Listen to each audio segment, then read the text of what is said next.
It made me train my replacement 3 hours after my father's funeral. That's how this starts. He died Tuesday, stroke, sudden, sharp. A man who could still split wood in January had collapsed face first into a sink of dirty dishes. I took 2 days off, just two. Friday morning, eyes swollen from sleep I didn't get, I walked into the lab and there she was, Nina. 23, probably couldn't spell firmware without Grammarly. She was sitting in my chair, smiling at my monitor like it had personally invited her in. Director said you'd show me how things run, she chirped. I'm your new shadow. I remember the coffee I was holding tasted like battery acid. I remember blinking, just blinking, not saying a word, then walking straight to the women's bathroom, locking the stall, and dry heaving until my ribs stung. Let me rewind. 2 months earlier, I submitted a proposal, an inline compression algorithm that could slash data latency by 40% without any infrastructure overhaul. Proprietary logic. Clean, elegant, I called it Steno. I built it from scratch while still managing their backlog ticket queue and ghostwriting technical briefs that Doug, the director, would parade around like his own. When I asked for a raise to compensate for the hours, the IP, the actual revenue it would generate, he laughed. Laughed, said, "You should be thankful you're employed." I was. So thankful I went home that night, logged into a VPN, and registered the domain stenoavo. I didn't sleep. I stripped my code from every company server, obfuscated, obscured, reseeded it into a sandbox that only I could access. I filed provisional patent paperwork the same weekend my cousin got married. Didn't go, didn't RSVP. I was too busy surgically removing every fingerprint that tied Steno to their system. They didn't notice. Because Doug was too busy prepping for some investor dog and pony show. Because HR was too busy pretending burnout was a vibes issue and not the result of making one engineer do four people's jobs. Because no one actually read the lines of code I buried like diamonds in concrete. Now back to Nina. She was nice. Of course she was. That's how they do it. Pick someone shiny, agreeable, pretty in a way that disarms. I didn't hate her. I hated what she represented, the polite erasure of everything I'd bled into this company. She asked smart questions, wrote everything down. Doug passed by at one point and clapped her on the back like she'd invented gravity. Then he looked at me and said, "Knowledge transfers the mark of a team player, huh?" I smiled. Then I took a bathroom break, texted my attorney and said, "Go ahead. File it." Full patent, push the timeline. By the following Tuesday, StenoWave was fully incorporated, an LLC out of Delaware. Neutral branding, clean books. The licensing model was already designed, modular, competitive pricing, airtight EULA, all built under a different dev alias. I had clients lined up from a Discord of data pipeline nerds who didn't know or care about my day job. Then came the twist. Friday, Doug called an all hands, said we were pivoting, said we'd signed a contract with a third-party compression vendor to integrate their tech into our architecture, said it would transform our latency overhead, called it a miracle. I watched the presentation from the back of the room. Slide 4 had a diagram I'd drawn on a napkin in March. Slide 9 had my interface, palette, and all. And slide 14, the logo. StenoWave. He had no idea, not yet, because I'd sold the license through a shell firm with a generic procurement front, buried in a web of non-disclosures and pass-through contracts that even I could barely untangle. He signed on the dotted line for $250,000 per year. The budget exploded. Legal didn't blink. Finance called it strategic investment. Doug ended the presentation with a smug welcome to the new era. I nodded, smiled, walked out of the room, and opened the email from my lawyer confirming the final patent filing, under my full name, first and last, bold, right at the top. He was going to see it, soon. Doug saw my name the following Wednesday. It was 3:17 p.m. I know because I was rebooting a Jenkins instance and had 3 Slack pings from him in under 10 seconds, each more deranged than the last. The first was just my name, all caps, Ava. The second, "Come to my office now." And the third was just a screenshot of the patent filing with one line underlined in red, "Inventor, Ava Lucille Marin." I took my time, finished rebooting the pipeline, ran the deployment. Then I walked down the hallway slow, like the floor might collapse under the weight of my own satisfaction. Doug's office door was already open. He was pacing like a coked-up hyena in a Men's Warehouse suit. The veins on his neck looked like they were trying to escape. "You filed a patent. On company time?" I sat down, crossed my legs, calm, almost zen. "No, Doug, I filed it after hours on personal equipment, using personal funds. But thank you for noticing." He blinked like I'd spoken in Sanskrit. "You used our resources. That IP belongs to the company?" "Nope." I slid a folder onto his desk. "Your own infrastructure logs show no trace of the original algorithm. Not a commit, not a merge request. I've got notarized logs, timestamped Git repos, legal witness signatures. Want to fight it in court? Go ahead. But spoiler alert, I'll win." He didn't open the folder, just stared at it like it might explode. "This is sabotage," he hissed. "No," I said, leaning forward. "This is what it looks like when you tell the wrong woman to be grateful she has a job." He tried to pull the moral card, said I'd betrayed the company, said I was profiting off the team's back, that Nina was devastated. Oh, I raised an eyebrow. Which part upset her more, the fact that I built something from scratch or the fact that you were too lazy to notice? He didn't answer. Because Doug doesn't deal in facts, he deals in optics, and the optics were already bleeding. That night, the legal department emailed me requesting a clarification of ownership. I replied with a zip file. Inside, a 47-page declaration of independent development, voices for cloud services billed to my name, every line of code with creation timestamps from before the company ever laid eyes on Steno. I CC'd the COO. By Friday, the procurement team was in panic mode. I watched from across the office as they realized the licensing contract was locked.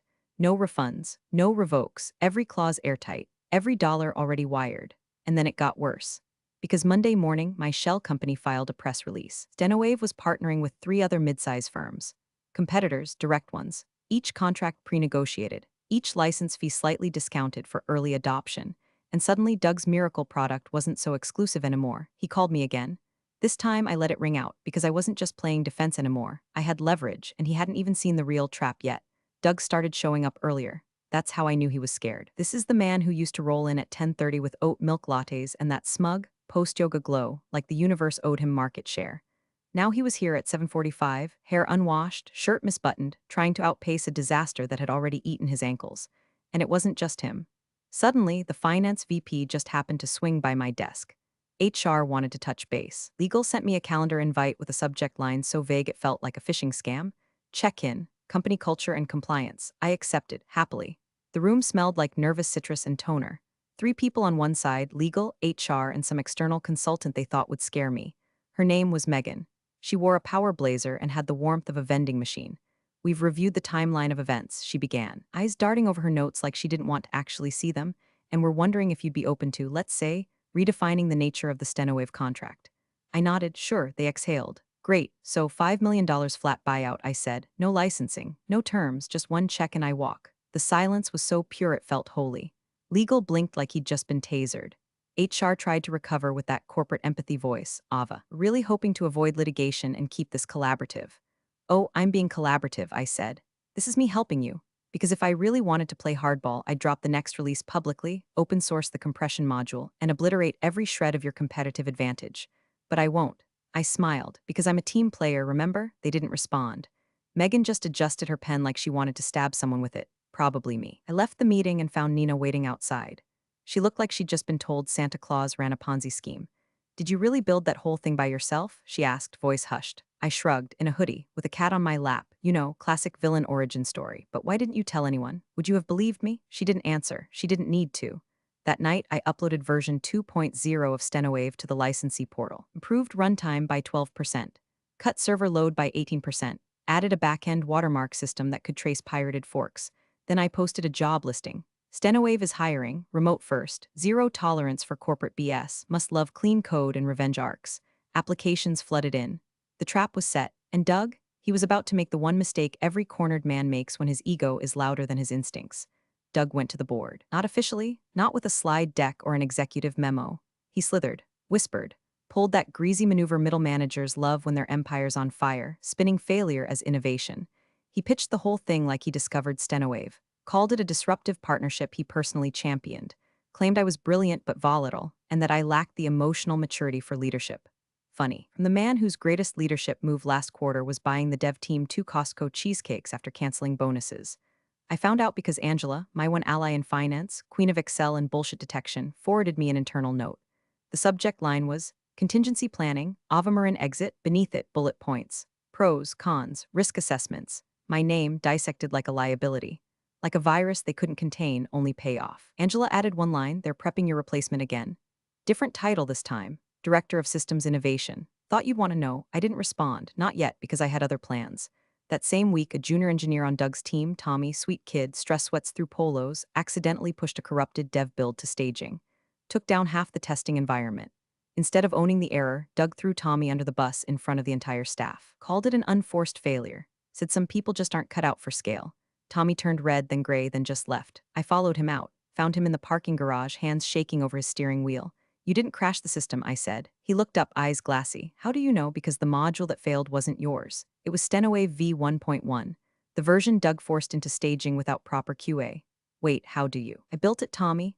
Holy SH, listen, I said. You want a job? He stared at me. What kind of job? The kind where you don't get punished for doing your job right. That night, I onboarded him.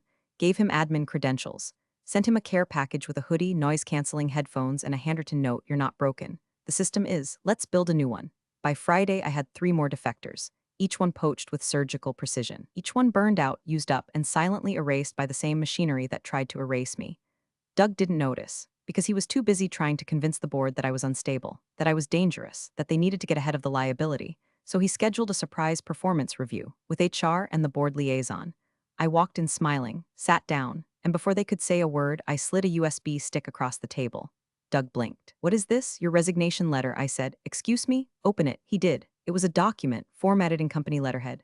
Dated, signed, with detailed notes about falsified contributions to Stenowave, misallocation of R&D funds, and breach of contract protocols. All traced, all time-stamped, all cross-referenced against metadata I'd archived from his own presentations. "You forged your involvement, Doug," I said. HR gasped. Board liaison went pale. And I added, "You authorized a license spend you didn't vet on technology you claim to have helped create without disclosing any conflict of interest." He stammered. This is blackmail." "No, Doug, this is a choice." I leaned in. "Take early retirement. Blame burnout, save face, or I go public with everything." Silence. Then the liaison spoke. "What's your timeline on disclosure?" I smiled. 4 hours. Doug didn't walk out of that room. He evaporated, and when the company newsletter announced his departure, it used his own words. "Some people just aren't cut out for scale." I framed it, hung it above my new desk, because I wasn't done yet, not even close. 3 days after Doug resigned, I got flowers. Not from him, obviously. His exit was so sudden, security had to fish his credentials out of the fourth-floor trash can and escort him off-site while he screamed about intellectual tyranny. No, these were from the board. A vase of orchids, white, sterile, like they'd Googled "congratulations for not suing us" and picked the first premium option.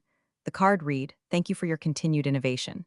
Let's build something extraordinary together." Executive leadership. I left them on the receptionist's desk without a word, because by then I already knew the next move. Knew they weren't done. Knew the moment they couldn't control me with flattery or silence. I'd try something quieter, slicker, the kind of corporate warfare that doesn't come with screaming matches but with process realignment initiatives. And sure enough, Monday morning, the COO summoned me for vision sync. Her tone was all ice-dipped honey. She wore a blazer the color of wet concrete and didn't blink enough for mammal. "Ava," she purred, "you've clearly proven yourself. We want to empower your genius. Build a sandbox for your next ideas. We're creating a new position for you, executive technologist at large." I almost laughed. At large? What was I, a stray raccoon? "Let me guess," I said. "No direct reports, no budget authority, no seat at the table, just enough optics to make it look like you promoted me without actually giving me leverage?" She blinked once. Slowly. "We want you focused on what you do best. Creating." "Funny," I said. "What I do best is building empires, not feeding them." There it was, the first micro flinch. "We assumed you'd welcome this opportunity," she replied, cool tightening in her throat. "Assumptions are expensive," I said, "and I've built a business on underestimations like yours," and I left. By Thursday, I had moved my official desk to a co-working space downtown, a converted library, sunlight, quiet, no motivational posters with mountain peaks and dead-eyed taglines. Stenowave wasn't just growing, it was blooming. 14 companies had licensed the V2 module. 2 VCs had reached out. I turned them both down. I wasn't building a startup to chase Series B crumbs, I was building a lever, and I planned to use it. The last straw came that Friday. Angela, still deep inside the finance engine room, forwarded me a confidential strategy doc labeled Q4 Talent Optimization. Bullet point underlined in red, long-term reduction of license dependency, reverse engineer compression module in-house. ETA 6 to 9 months, so that was the game now. They were going to gut my invention, rebuild it from stolen pieces, phase out Stenowave like a bad habit and call it cost savings. But here's what they didn't know. Version 2.1, the one they were running, was incomplete by design. Not broken, not faulty, just missing something. Dependency chains so subtle it wouldn't trip until exactly 6 months in, when the data packets would start corrupting. Slowly, intermittently, ghost errors, inconsistencies they couldn't trace, and when they'd try to fix it, they'd see the signature, my signature, a line of obfuscated code that would ping a remote server. Mine, with one alert, unauthorized reconstruction detected, license violation logged, because you don't build a cathedral and let the termites steal the blueprints. I sat back in my new chair, coffee in hand, sunlight on my face, and hit enter. The final release, version 3.0, immutable, protected, untouchable, and already bought by their competitor. The fuse was lit. Now I just had to watch. The first fire broke out 42 days later. Literally, one of their data centers in Utah suffered a thermal cascade because the patch they deployed, meant to stabilize packet flow, had bypassed the latency buffers I designed. Result? Memory stack overflow. Servers overheating like a gas station microwave trying to cook a Thanksgiving turkey. It made the news. Not front page, but enough to rattle their clients. I watched from my glass desk in the library co-working space, sipping jasmine tea while CNN ran a B-roll of smoke and confused engineers in hard hats. No one outside the company knew it was software-induced. No one yet, but inside? Oh, inside they were panicking. Angela texted me in all caps, they're holding a war room. Coos losing IT, legal thinks it's sabotage, it was. But not the kind they were used to. I hadn't touched their systems. I hadn't breached a contract. I hadn't even spoken to them in weeks. What I'd done was elegant. I'd designed the degradation, built it into the ecosystem like a self-destruct switch inside a golden egg. Not to break it, just to reveal who was trying to steal it. By the second week of outages, they were bleeding clients. By the third, two of their major enterprise accounts had jumped ship. To me, StenoWave v3.0, faster, leaner, more secure, and fully supported by a team that actually returned calls. They tried to hide it, of course. No one wants to admit they got outplayed by the woman they passed over for a raise. They told staff it was a third-party flaw. They blamed Amazon servers. They even floated the idea of ransomware, anything to avoid the truth, that they'd broken something they didn't understand. Because they didn't respect the person who built it. Then came the desperate reach out. An email from the CTO. Subject, Strategic Realignment Discussion Translation.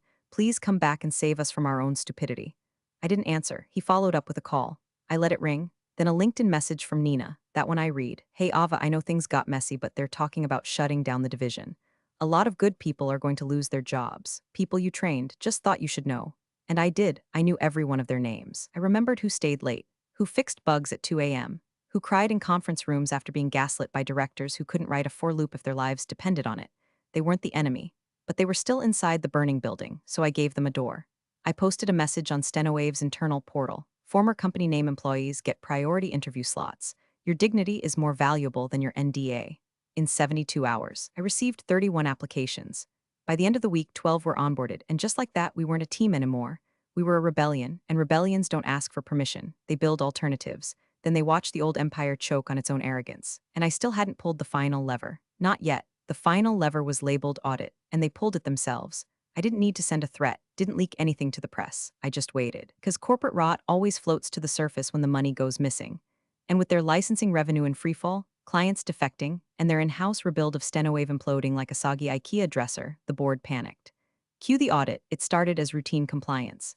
By week 2, forensic accountants were sifting through expense reports like raccoons in a dumpster fire. By week 3, whispers started. Fraud, double-billed contractor hours, consulting invoice from a shell company tied to, you guessed it, Doug. See, Doug hadn't really retired. He just rebranded.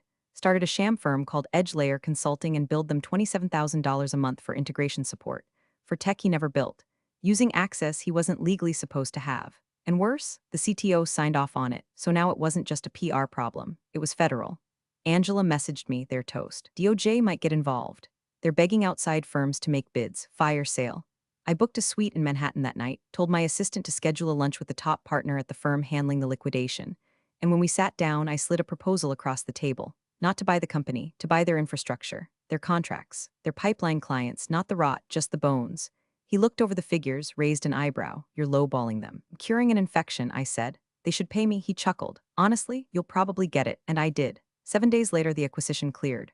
For pennies on the dollar, StenoWave absorbed the last usable assets of the same company that once told me I should be grateful for a paycheck. They released a statement. In an effort to streamline and innovate, we're thrilled to announce a technology partnership with StenoWave Inc. No mention of the layoffs. No mention of the lawsuits. Certainly no mention of the woman who burned their future into a blueprint and walked away with the keys. But I didn't need credit. That morning, I stood in what used to be their executive conference room, now mine. I stared out over the skyline, the windows still bearing the ghost imprint of that stupid motivational vinyl. Success is a team sport. I sipped my espresso, then turned. The team was waiting. 32 engineers, 17 from the old company, 15 new hires from everywhere else corporate forgot to look. I looked them in the eye and said, let's build something no one can take from us. And they smiled like they already knew, we already had. 6 months later, I stood backstage at a tech conference in Berlin, wearing a midnight blazer and a smirk I didn't bother to hide. The screens were pulsing with the StenoWave logo. The main hall was packed, investors, press, competitors trying not to look like they cared. In front row, wearing borrowed smugness and borrowed suits, sat 2 execs from the new board of my former employer. I walked onstage to polite applause and a sea of people who didn't yet realize they were about to witness a funeral dressed as a product launch. Thank you, I said. Today, we're not just announcing a release. We're announcing the death of gatekeeping. Cue the lights, cue the demo. Version 4.0, real-time adaptive compression. Military-grade encryption baked in. Energy efficient. Self-healing. No bloat, no fluff, no room for corporate parasites to sink their teeth into. Open source, not a chance. This was built to be bulletproof. The crowd erupted, standing ovation, flashbulbs. I saw one of the execs whisper to the other, probably something desperate like, "Can we still license this?" Spoiler, no. After the conference, in a private lounge upstairs, a journalist from Tech Vault cornered me with a recorder already rolling. "Everyone's talking about your comeback," she said. "The patent war, the acquisition, the silent rebuild. Did you always know you'd win?" I laughed. "Win? I wasn't trying to win. I was trying to survive. They just made the mistake of giving me a motive." "And now?" she asked. "What motivates you now?" I glanced at my phone. 30 unread emails, 2 acquisition offers, 1 calendar invite from the White House's Office of Tech Strategy. Now, I said, now I build things that can't be stolen, teams that don't break, futures that don't come with disclaimers. She paused. "And if they come for you again?" I leaned in. "They won't. And if they do, I already wrote that script." I left her there, blinking like she'd just interviewed a villain in a Marvel post-credit scene. Maybe I was, doesn't matter, because heroes don't survive corporate warfare. Only architects do. And I'd built the whole damn thing from ashes. Final ping that night came from Nina. Just a message. No ask, no angle, just this: "Thank you, you proved it's possible." I stared at it for a long time, then typed. It was never about proving it was about reminding them. And I slept easy. Because the company that once told me to be thankful for employment was now licensing the future from a woman who doesn't ask anymore. She charges. Big thanks for watching, you sneaky seniors. Subscribe to keep the coffee pot brewing revenge. Your ex-colleagues won't know what hit him.